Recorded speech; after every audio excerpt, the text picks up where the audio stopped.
আসসালামু আলাইকুম রহমতুল্লাহ। সম্মানিত শ্রোতা ও দর্শক মণ্ডলী, বিরতির পর আবার আমরা আপনাদের সামনে চলে এলাম। বিরতিতে যাওয়ার পূর্বে আপনারা অনেকে আমাদের কাছে ফোন করেছেন, প্রশ্ন রেখেছেন। আমরা কিছু প্রশ্নের উত্তর দিয়েছি। এখন সরাসরি আমরা উত্তরের দিকে চলে যাব। তারপর ইনশাল্লাহ যদি সময় থাকে তাহলে আপনাদের কাছ থেকে আমরা ফোন নিব। যেহেতু আমাদের অনুষ্ঠানের শেষ পর্যায়ে আমরা চলে এসেছি এবং এই বিরতির সময় যারা যোগ দিয়েছেন আপনাদেরকে আমরা স্বাগত জানাচ্ছি। জনাব মাহাদ্দিস সাহেব, একজন জানতে চেয়েছিলেন, ওনার 2 বছরের একটি বাচ্চা, উনি দুধ ছাড়াইতে পারছেন না। 2 বছরের উপরে দুধ খাওয়ানো যাবে কিনা? জীবন আসলে আল্লাহ তাআলা বাচ্চাদেরকে 2 বছর দুধ খাওয়ানোর জন্য আমাদেরকে বলেছেন। আল্লাহ তাআলা এই জন্য আপনি তাকে সলিড ফুডের প্রতি একটু আগ্রহ সৃষ্টি করেন বা অন্যান্য গাভীর দুধ এগুলা ইউজ করে আস্তে আস্তে তাকে চেষ্টা করুন, যেহেতু অবশ্যই আপনারা এটা করতেই হবে দায়িত্ব। আর আমি মনে করি মায়েদের যেমন দুধ 2 বছরের পূর্ণ হওয়ার আগ থেকে একটি ট্রেনিং দেওয়া আরম্ভ করে দেওয়া স্লোলি ভালো হবে। আপনি চেষ্টা করুন, তাকে অবশ্যই ছাড়াতে হবে আপনার এটা। জি, ধন্যবাদ। তারপরের প্রশ্নটি হচ্ছে, যদিও উনি প্রশ্ন করেছেন কিন্তু আমাদের শুনে খুবই খারাপ লাগছে যে উনি ওনার ছেলেদেরকে দেশ থেকে এনেছেন ব্যাংক থেকে লোন নিয়ে, কিন্তু এই ছেলেরা এসে যখন ওনাদেরকে বিয়া শাদী দিয়ে দিয়েছেন ওনারা মাকে ছেড়ে চলে গেছেন। এখন উনি লোন দিতে পারছেন না। এখন যদি দিতে না পারেন তো কী করবেন বা ওনার গুনাহ হবে কিনা? জীবন আপনি যে লোন এনেছিলেন, যে কোনো কারণে আপনি লোন এনে থাকুন না কেন, আপনার এটা ঋণ, আপনি অবশ্যই এই ঋণকে আপনি আদায় করতে হবে। না হলে আল্লাহর দরবারে অবশ্যই আপনি গুনাহগার হবেন এবং এই ঋণের দায়িত্ব আপনার উপরে থাকবে। লোন যারা দিয়েছে আপনাকে তারা হচ্ছে ঠেকার মালিক এবং সেই টাকা আপনি এনেছেন এবং আপনি পরিশোধ করার দায়িত্ব হচ্ছে আপনার।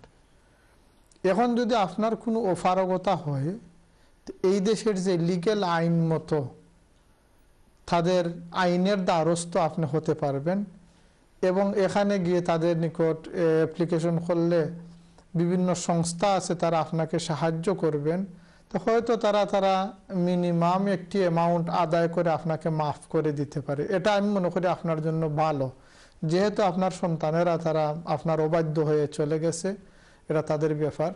তা আমরা মনে করি আপনি যদি কোনো লিগ্যাল কোনো সংস্থার দ্বারস্থ হন তাহলে তারা আপনাকে বলে দিবে নিয়ম কি। এদেশে বহুত নিয়ম আছে, মনে করুন আপনি অপারগ হলে তারা যদি অপারগতা দেখে মাফ করে দেয় তো কিন্তু আপনি মাফ পেয়ে যাইবেন, এটা অধিকার আপনার আছে।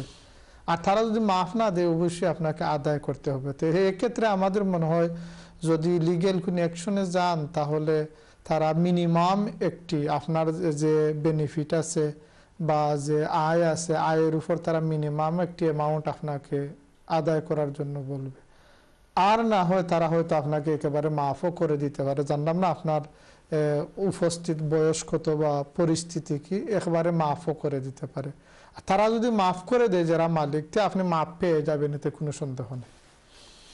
জি, ধন্যবাদ। তারপরের প্রশ্নটি হচ্ছে, একজন জানতে চেয়েছেন যে দোয়াটির শেষে গাফুরুর রহিম না গাফুরুর রহিম?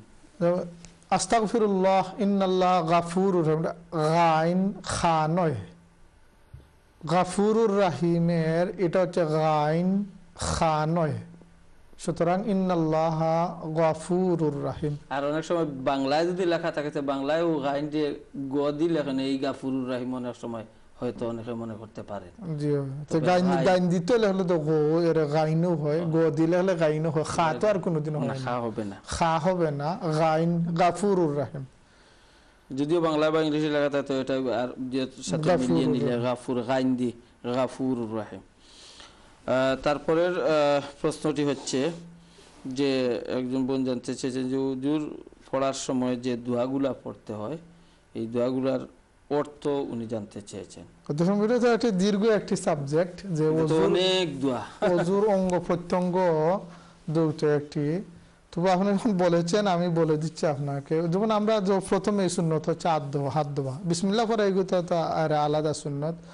অঙ্গ প্রত্যঙ্গের মধ্যে প্রথমে আমরা হাত ধুই, এ দোয়ার সময় আল্লাহুম্মা ইন্নী আসআলুকাল আমনা ওয়াল ঈমানা ওয়াস সালামাতা ওয়াল ইসলাম, আল্লাহ তোমার দরবারে নিরাপত্তা চাচ্ছি, ঈমান ভিক্ষা চাইছি এবং সালামত, যাতে আমি শান্তিতে থাকতে পারি এবং মুসলমান যাতে ভালো মুসলমান থাকতে পারি। এই দোয়া যখন আপনি করি, আল্লাহুম্মা আইন্নী আলা যিকরিকা ওয়া শুকরিকা ওয়া হুসনি ইবাদাতিক, আল্লাহ তোমার জিকির, তোমার শুকুর আদায় করা এবং তোমার উত্তম ইবাদতে আমাকে সাহায্য করো।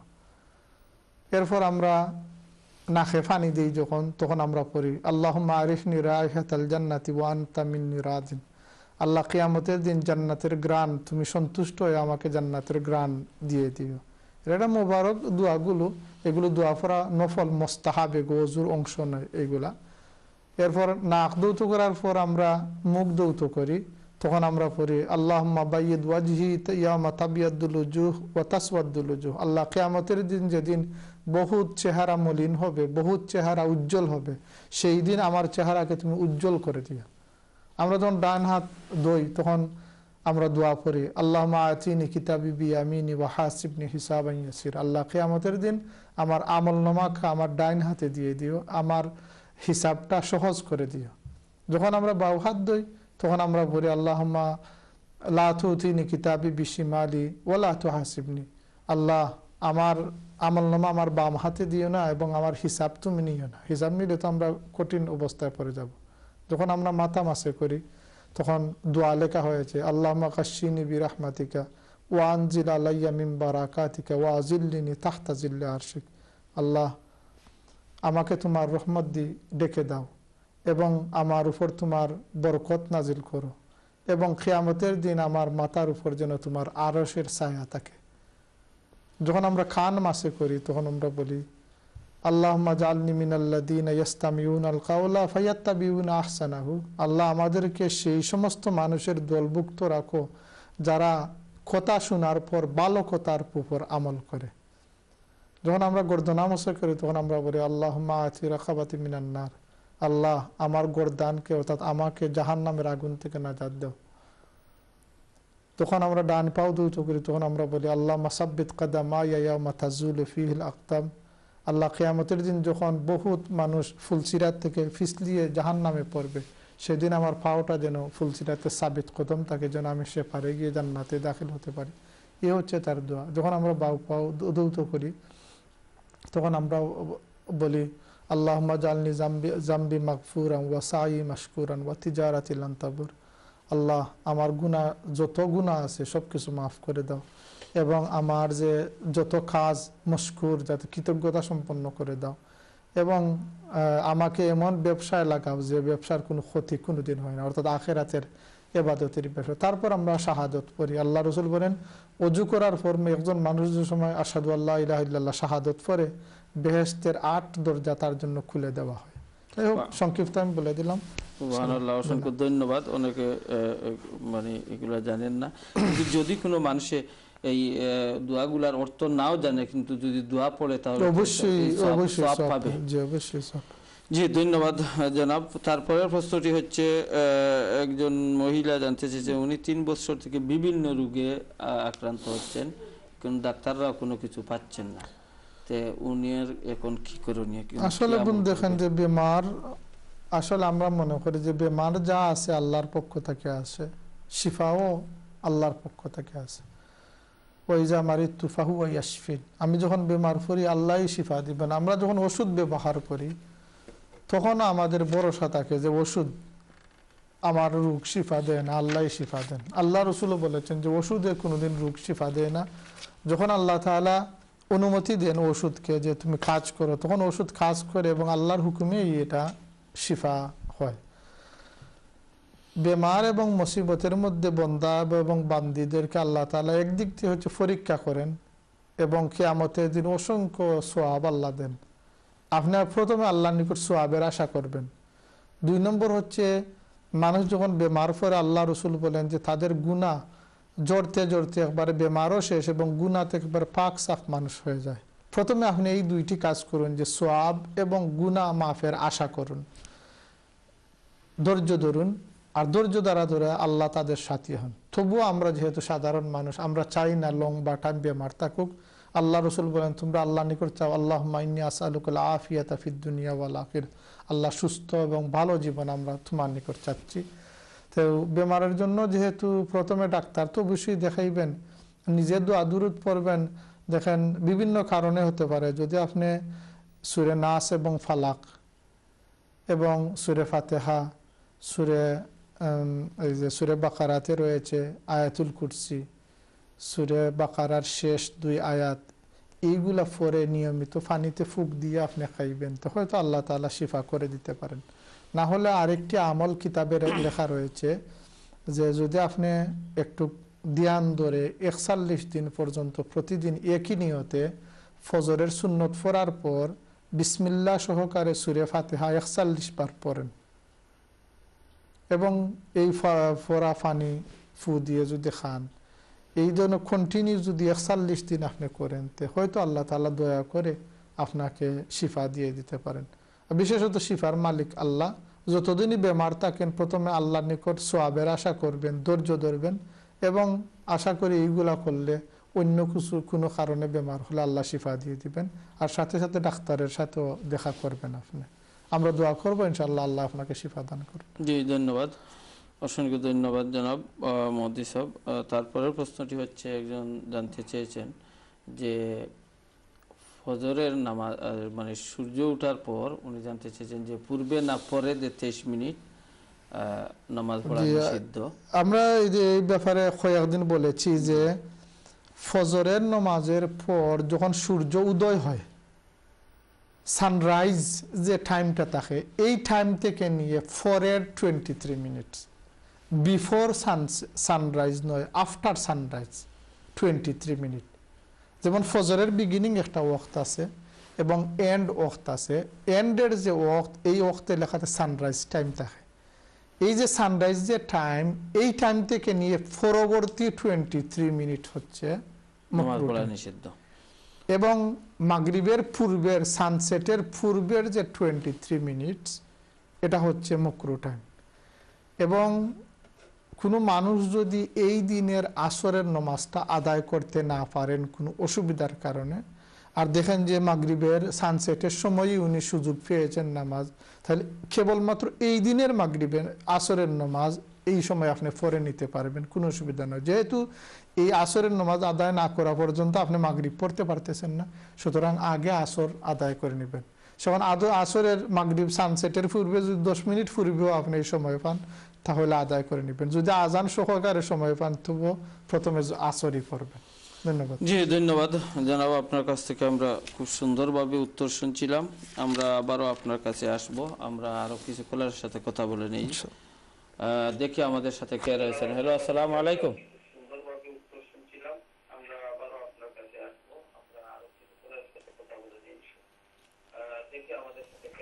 হ্যালো হ্যালো, জি আমরা শুনছি আপনাকে, আপনার প্রশ্নটি বলেন। আমি চাইছিলাম একটা প্রশ্ন করতাম। জি, আগর খোঁজা নমাজ অনকু করলে কোনো গুণ হইব নিন্দা, এটা তোমার ওখানটা জানাইব। ওকে ইনশাআল্লাহ। আর কোনো প্রশ্ন আছে আপনার? অসংখ্য ধন্যবাদ, আপনি আমাদের অনুষ্ঠান দেখতে থাকুন, হুজুর আপনার প্রশ্নের উত্তর দিবেন।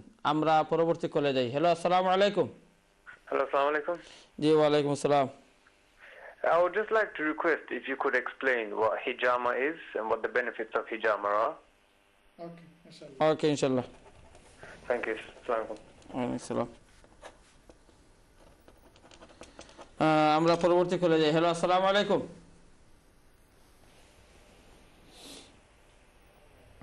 হ্যালো, হ্যালো, আসসালামু আলাইকুম।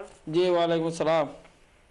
জি, আমি সম্বন্ধে আকিকা সম্বন্ধে আমার 2-3টা প্রশ্ন আছে। জি তাড়াতাড়ি বলেন প্লিজ, আমাদের সময় একেবারে। আমার 1 নম্বর প্রশ্ন হইল যে আকিকা ছেলে মেয়েও আর কতদিনের ভিতরে আকিকা করতে হয়? ইনশাআল্লাহ। আচ্ছা, আর 2 নম্বর প্রশ্ন হইল গিয়া যে আমি যদি গরু দিয়ে আকিকা করি তখন একটা গরু কতজনের আকিকা, আর যদি খাসি দিয়ে করতাম চাই তখন একজনের আকিকা করতে হইলে কয়টা খাসির দরকার? কেউ কয়টা একটা, কেউ কয়টা দুইটা। যেমন আমি এখানে কনফিউজ থাকি একটু, কয়টা খাসি লাগে? জি জি। আর রইল গিয়া যে এই দেশে যদি হয় তার আকিকা কি বাংলাদেশও করা যাবে? যেমন যেখানেও ওখানেও আকিকা করা নেই না, বাংলাদেশও করলে কোনো অসুবিধা না, ওটাও জানতাম চাইলাম। ওকে, ইনশাল্লাহ খুবই সুন্দর কয়েকটি প্রশ্ন রেখেছেন। ইনশাল্লাহ আপনি শুনতে থাকুন, মোহাম্মদ সাহেব সেটা বলে দিবেন। আমরা পরবর্তী কলে যাই। হ্যালো, আসসালামু আলাইকুম। আসসালামু আলাইকুম। হ্যালো। হ্যালো, আসসালামু আলাইকুম। জি, ওয়ালাইকুম আসসালাম। জি, আমার একটা প্রশ্ন আছে। আমার ওখান বেবি সেন্সলা দোয়া আমার স্কুল হচ্ছে মাস 40 দিন, নর্মালিতে আমার 40 দিনের বাদে থেকে নামাজ পড়া হয়, নামাজ পড়তাম। এখন পিরিয়ড আবু পর্যন্ত দেখি আর ব্লাড তুলা যায়। এখন এই অবস্থায় নামাজ পড়তাম নিছিলাম, বুঝলাম না একটু বুঝে আসে। আর বেবিরে তাহলে অজু যায় কিনি, যে আবার অজু করা লাগবে নি, ওটা প্লিজ বুঝে আসে। বেবি কি তো হইছে? দুধ দুধ বেবি দুধ পান করলে করাইবার সময় অজু থাকলে অজু যায় কিন না, অজু থাকলে ওকে ইনশাআল্লাহ। জি ঠিক ওকে আছে। ইনশাআল্লাহ ওকে, থ্যাংক ইউ। আপনি দেখতে থাকুন, মহদিসা বলে দিবেন। জনাব, আমাদের সময় একেবারে কম, কিন্তু অনেকটি প্রশ্ন একেবারে সংক্ষেপে। প্রথমে যে কাজা নামাজ সম্পর্কে যিনি বলছেন, আগের কাজা নামাজ এখন পড়তে পারবেন? জীবন আগের খাজা নামাজ যদি এখন পড়েন তো কোনো গুনাহ হবে না, ও বরং ভালো। বরং আগে যে খাজা করেছেন তা হচ্ছে গুনাহ। এখন যদি আদায় করেন তাহলে আল্লাহ তাআলা মাফ করবেন ইনশাআল্লাহ, আল্লাহ তাআলা কবুল করুন, কোনো অসুবিধা নাই। আরেক ভাই প্রশ্ন করেছেন হেজামা নিয়ে, জি, যে সিঙ্গা লাগানো কাফিং যেটাকে বলা হয়, এটা করা সুন্নত।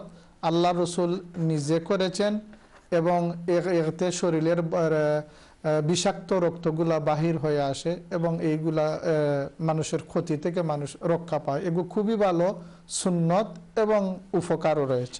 যে কোনো মানুষের দ্বারা লাগানো যাবে কিনা? জি জি, যে কোনো মানুষ লাগাইতে পারে। ওকে ইনশাআল্লাহ। পরের প্রশ্নটি হচ্ছে যে অবশ্যই মহিলাদের জন্য মহিলা, পুরুষদের জন্য পুরুষ। নাম বলছে যে হিন্দু বা অন্য ধর্মের মানুষ যদি, কোনো অসুবিধা নেই, কোনো অসুবিধা নেই। ধন্যবাদ।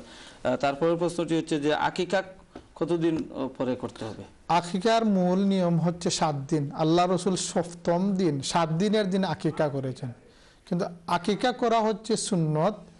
যদি 7 দিনের দিন কেউ করতে নাও পারে, তবুও একজন মানুষ যদি 14 দিন 21 দিন অথবা জীবনের যে কোনো একদিন যদি আকিকা করেন তাহলে আকিকা আদায় হবে। আকিকা করাটা একটি সুন্নত, যে কোনো দিন করলে হয়। 7 দিনের দিন করাটা হচ্ছে আরেকটি সুন্নত, যে কোনো দিন আকিকা করলে আকিকা আদায় হবে।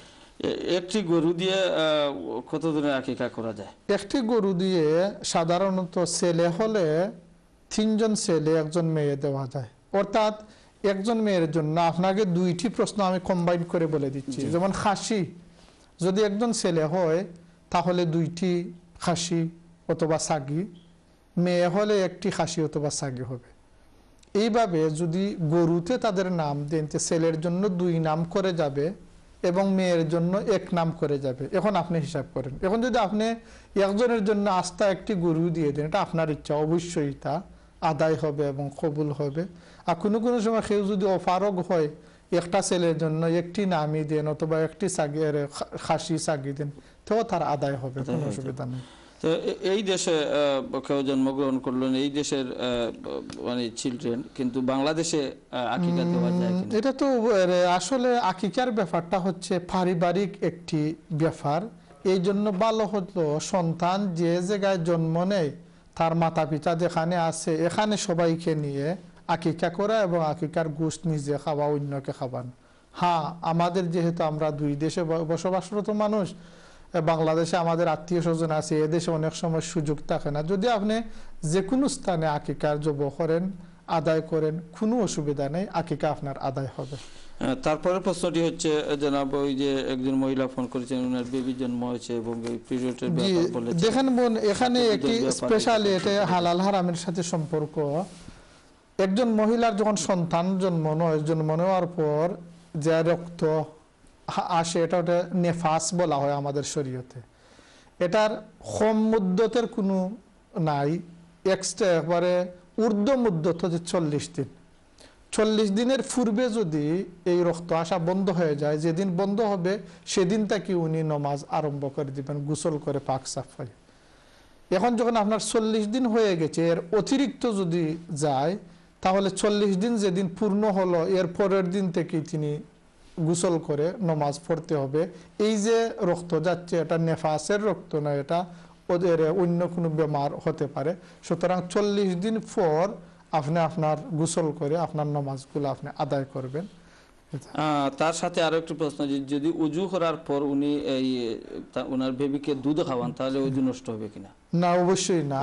আপনি যদি অজু করেন, অজু করার পর আপনার সন্তান যদি দুধ খায়, দুধ খাইলে আপনার অজু নষ্ট হইবে না, আপনার অজু ঠিক আছে, নামাজ পড়তে পারবেন। অসংখ্য ধন্যবাদ জনাব মুহাদ্দিস সাহেব, আপনি অনেকগুলার প্রশ্ন খুব সুন্দরভাবে দিয়েছেন। আশা করি এই প্রশ্নের মাধ্যমে আমরা সবাই উপকৃত হচ্ছি। সম্মানিত শ্রোতা ও দর্শক মণ্ডলী, আমরা অনুষ্ঠানের একেবারে শেষ পর্যায়ে চলে এসেছি। আজকে আপনাদের আর কোনো প্রশ্ন আমরা নিতে পারবো না, এজন্য আমরা দুঃখ প্রকাশ করছি। ইনশাল্লাহ আগামী সপ্তাহে আবারও এই সময়ে এই চ্যানেলের মাধ্যমে আপনাদের প্রিয় অনুষ্ঠান নিয়ে আসবো, আপনাদের সাথে আলোচনা হবে, দেখা হবে।